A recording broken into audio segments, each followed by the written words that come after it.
Hey everyone, welcome back to the Radical Care for Christian Counselors podcast. And I'm so excited to be beginning a new series today, which, yes, is a little bit about group building. But let me go ahead and tell you, this can go into anybody that's wanting to start really anything. If you've got a project that you're sitting on right now, as simple as, hey, I want to clean my house.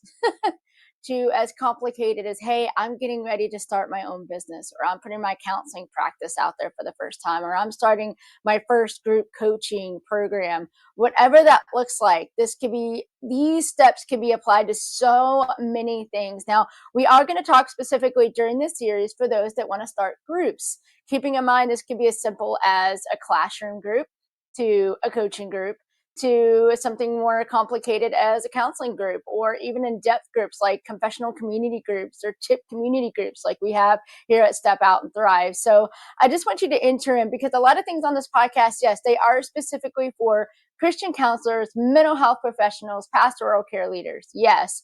But as you all know, many people that are here are not necessarily fully in one of those categories. We've got coaches here, we've got moms and dads here, we've got teachers here, we've got ministers here, we've got so many different people. So I try to include, because here's the thing, when we're talking about mental health and we're talking about counseling and we're talking about really caring well for people, this can be applied to such a wide variety of purposes, correct?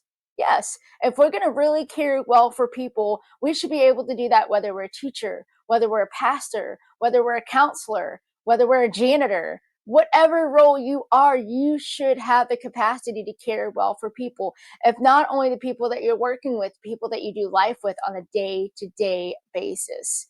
So all of the principles in this podcast can be applied almost anywhere, but those that will get probably the most majority out of this information will be those that are in pastoral care leaders, those that are Christian counselors, those that are Christian mental health professionals. So just to clear the air there. So yes, this next 7 to 8 weeks will be really about group building, group formation, and it's going to take you through the steps. This is so simple, but yet it could be so complicated, because a lot of times, especially these first couple steps, people get wrong. They get so excited about starting whatever group it is that they really have a passion to go for and do. They don't do these couple first essential steps. So therefore, they're not actually able to launch their group. They're not actually able to plan well for their group because they haven't done the forework. They haven't done this beginning work. So what I wanted to do is, for this series, just you can come back to listen to this anytime, no matter what you're starting, no matter what you're getting ready to go and do. This will be here. This also coincides with the lead magnet that we have currently on Step Out and Thrive, or BethanyBoring.com website, that you can go and pick up. It's actually called the 7 Essential Foundational Steps to Starting Your Group. And I really created this because I keep on getting questions asked me, Bethany, how do you start this group? Bethany, I really want to launch my group, but I'm not sure how to even get started. How do you do this? How do you find the people for your group? How do you find the curriculum for your group? How do you ask curious questions? How do you keep groups going? How often do you meet? I mean, so many questions. I'm like, okay, I need to create a resource that can answer all these, because I can't be with all you all. I would love to be with all you guys, but I can't be with all you guys. So what could I create that's free, that I can put out there, that people can download to go ahead and get started? And so that's what this resource is. But this can be almost like a companion. If you've got that resource and went ahead and got on the mailing list and you've got this free resource, awesome. If you haven't got it, you can go grab it. But either or, regardless of where you're at, today we're going to start talking about purpose. That's what you need before you do anything, before you start any kind of group. You need a clear purpose. Now, here's where people usually mess up, and here's where people kind of just don't take it seriously. They'll come up with a purpose, a generalized purpose, something that, yeah, it makes sense, but it won't carry them through the really hard times. Because here's the thing, no matter what kind of group you're a part of, you're going to have really hard, challenging times. If you wanted to go the long distance, you're going to have to make it through some challenging times. And you're going to need a very clear, specific purpose to why your group exists and why it needs to stay existing in that way. So here's a good example. If I'm a long distance marathon runner, and I'm not, okay, back in the day, I used to run, and I can't run that far anymore, but I used to run a good 5, 6, 7 miles at a time. And it would be my Saturday joy time because I would wake up early. Like you guys, I would get excited. I would wake up early. I would get my audiobook ready to go, my Christian music playlist ready to go, my worship list, my Bible. I mean, just everything was like ready to go for my run. And I would lace up my shoes and I would just go. And I would have like one of those fancy like little armband things where when my phone went and it was audio controlled so I could tell it like what to do. It was just amazing, you guys, just amazing. And I would just go.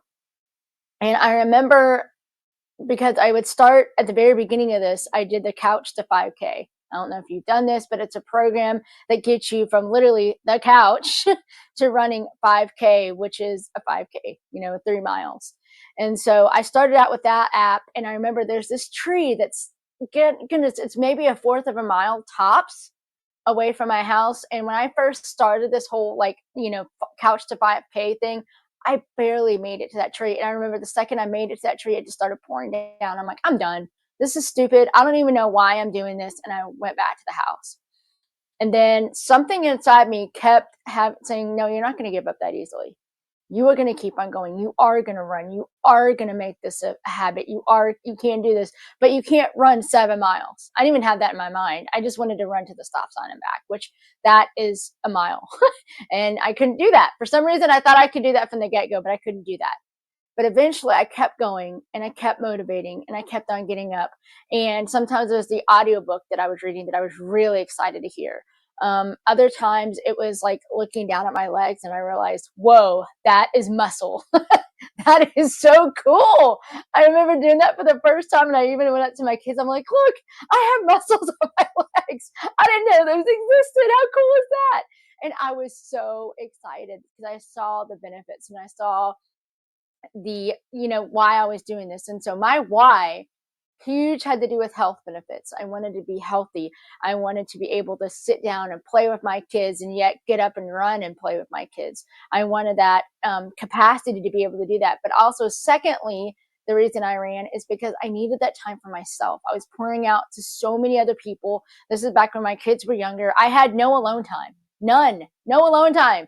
And so this was my 1 hour to 2 hours of just alone time where I can get my stress out, I can get my energy out, and it was just time for me. So those were my two dual purposes. And I'm telling you, that got me out of bed in the morning on a Saturday, you guys. That got me out of bed in the morning and that got me up and that got me out the door. But here's another thing.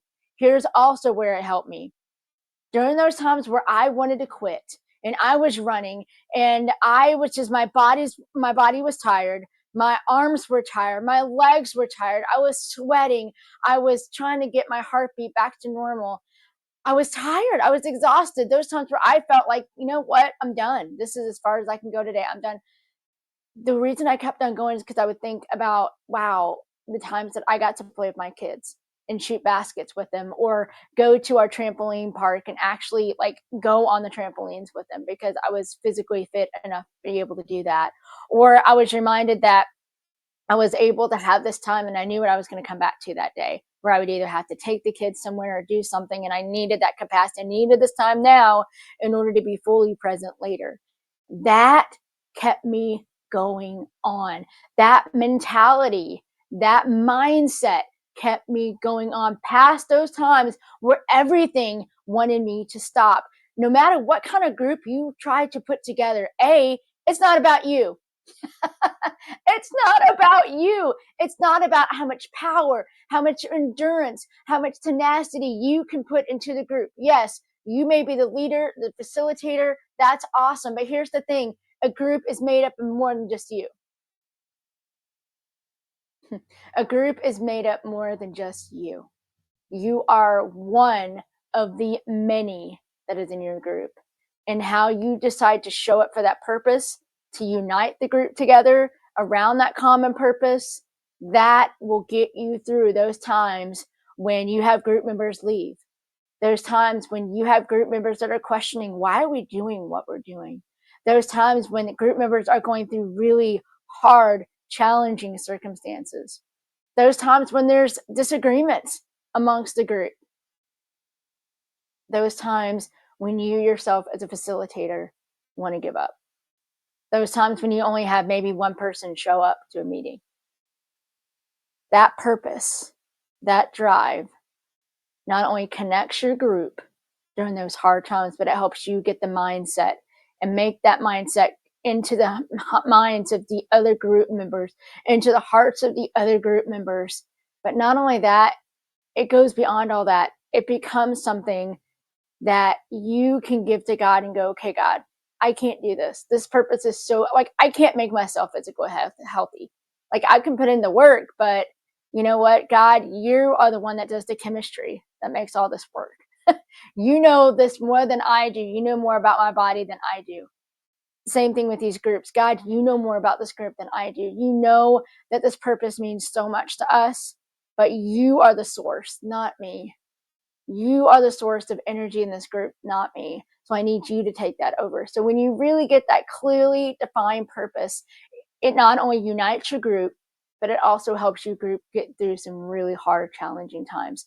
So that should mean that your purpose is so specific, just like my two dual purposes for running, that your purpose is so specific that when you look back after a group meeting, you can go, okay, did our group meeting actually fit within the purpose?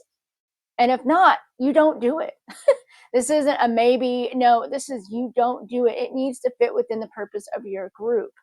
And so that really helps because a lot of groups change and decrease or not even form a group anymore because they get so far away from their purpose that they forget why they were meeting to begin with. And if you don't have that clear purpose, you cannot go the long haul. It maybe gets you through the first couple weeks, but after that, you're kind of stuck. So I hope that makes sense.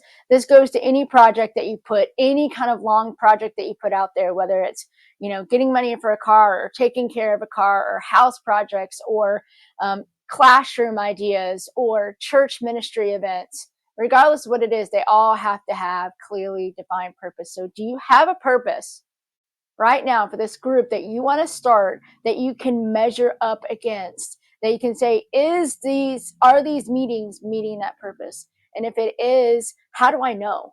What does that feel like? What does that look like? How is it measurable? How can I make sure that these group meetings fit within the purpose of this group? And then if it doesn't, where does it fit? You might need to go back and change your group purpose. Or you might need to go, wow, this is a whole nother group that needs to be created. Maybe two groups can unite together. There's so many different things. So when you have that clearly defined purpose, you can make sure everybody's around that same purpose, but also it can help you get through the hard times as a group. So I hope this is helpful. I hope this is a great start. Come back next week for our second point and have a great week, guys. See you back here later. Bye.